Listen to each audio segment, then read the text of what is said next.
Bonjour à tous, c'est Thierry, je vous retrouve pour une petite analyse du CAC 40. Nous sommes le vendredi 6 mars après la clôture. Je fais cette petite vidéo, je vais me concentrer vraiment sur un petit nombre d'indices, mais essayer d'avoir une fréquence un peu plus élevée que d'habitude, étant donné la vitesse à laquelle la situation évolue. Alors, toujours le petit rappel d'entrée, il s'agit juste d'une analyse personnelle et d'une analyse technique, donc en aucun cas une recommandation d'acheter ou de vendre d'aucune sorte, vous êtes complètement responsable de vos investissements et voilà, il ne s'agit pas du tout d'un conseil d'aucune sorte d'achat ou de vente sur le CAC 40 bien évidemment. Donc ce petit rappel étant fait, je vous avais parlé dans une vidéo récente de l'effet un peu balancier aussi de la psychologie et je me disais qu'après la première semaine où les marchés semblaient complètement impassibles à la menace potentielle du coronavirus sur l'économie mondiale, malgré le fait que l'économie chinoise était à l'arrêt, eh bien il y avait un risque qu'on ait un effet balancier et puis qu'on passe un petit peu dans la psychologie inverse où d'un seul coup ça s'emballe dans l'autre sens et on aura tendance peut-être à exagérer les nouvelles. Alors je ne sais pas si c'est de l'exagération ou pas, c'est à vous de voir par rapport à vos angoisses et vos anticipations personnelles sur le coronavirus, mais en tout cas les marchés, eux, sont passés d'une, je dirais, impassibilité à une volatilité extrêmement importante, avec un VIX qui a frôlé les 50, donc un événement quand même très très rare depuis quelques années, où au contraire la volatilité a tendance à être systématiquement écrasée par les grands acteurs au niveau des indices.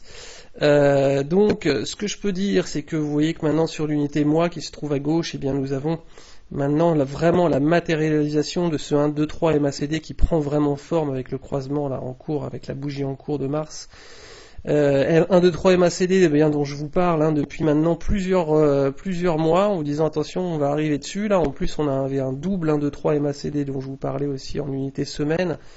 Donc là-haut, quand on était vers les 6600, je ne cessais de vous dire attention, soyez vigilants, parce que c'est quand même une jolie poutre à franchir. Donc voilà, on n'a pas franchi la poutre et là on est en train de corriger. Donc maintenant, vous voyez ici, si je prends un petit peu de recul, vous allez voir que depuis 2011-2012, on se trouve dans ce joli couloir haussier violet et on l'a touché à 1, 2, 3, 4, 5 reprises. Il se trouve dans la zone ici des 4900. Alors on pourrait même le prolonger en fait, d'autant plus qu'on le voit aussi en unité hebdomadaire, on pourrait le prolonger, vous voyez, en mèche basse sur les 4800, puisque les 4800 correspondent aussi à un report d'amplitude sur mes graphiques, qui correspondent à la Bollinger 20 périodes de l'unité mois, et puis il correspond aussi au RAID 90. Alors le RAID 90 c'est un indicateur utilisé aussi par Eric Lefort dans son système de trading, c'est la moyenne des 90 dernières bougies. Donc vous voyez qu'en fait, si on regarde en arrière, on est juste en train de faire un retour à la moyenne des 90 dernières bougies mensuelles. Autant dire que même si le CAC redescend aux 4800, eh bien on serait toujours dans une tendance haussière de long terme. Bon, à condition qu'on fasse peut-être une petite mèche basse et qu'on ne s'attarde pas là-dessus et qu'on rebondisse. Mais ça n'est pas gagné, donc on va regarder, rien n'est gagné d'ailleurs, je ne peux pas vous dire si on va y aller ou pas, et puis si on y va, il faudra bien faire attention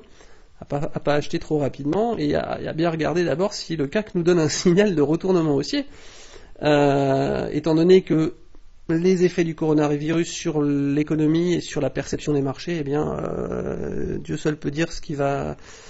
se passer après, et il se peut que ce soit un événement, un signe noir susceptible de casser cette tendance haussière des 10 dernières années. Donc,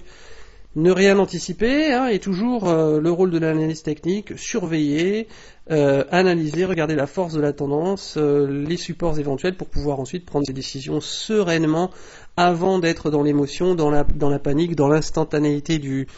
marché, de pouvoir déjà poser son plan de trade à l'avance pour être serein lorsqu'on va rentrer ou sortir du marché, savoir déjà à peu près ce qu'on fait en ayant posé son plan de trade. Donc vous voyez, je vous avais parlé des 3 niveaux successifs, 5250, donc oui, écoutez, on l'a cassé, et le report de range suivant se trouve dans la zone des 5050. C'était seulement la semaine dernière où je vous disais si on casse les 5550 en support, ils vont se transformer en résistance, et donc le prochain objectif c'est 5050. J'avoue que je n'imaginais pas qu'on allait descendre aussi rapidement sur les 5050.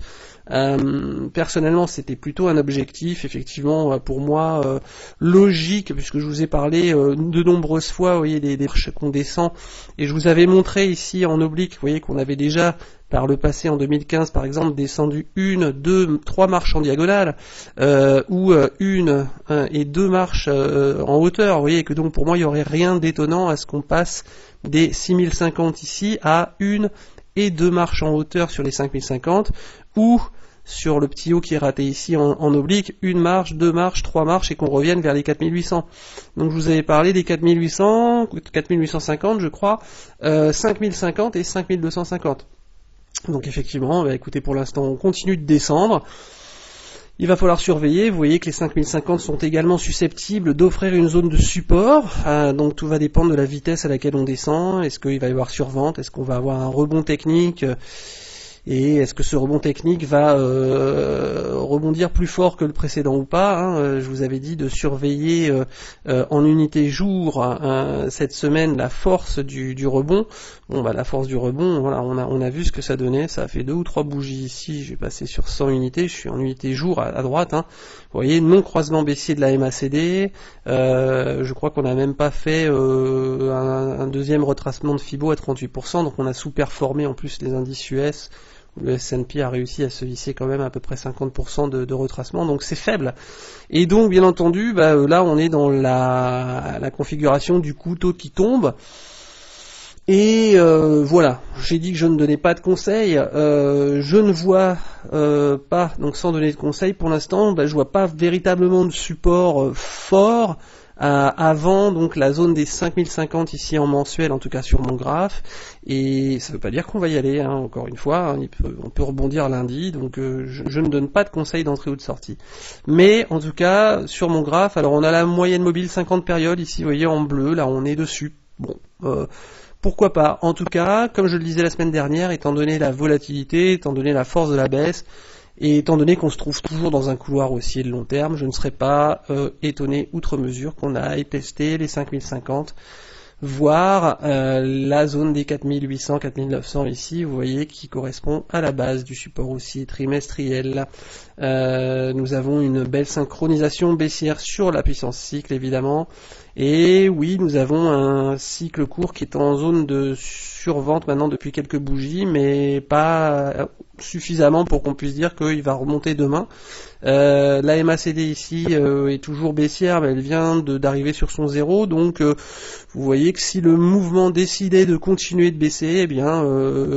en termes d'unités mensuelles et unités trimestrielles, bon voilà, ça n'aurait rien d'exceptionnel finalement par rapport aux positions des Bollinger, ici, la Bolsan ici,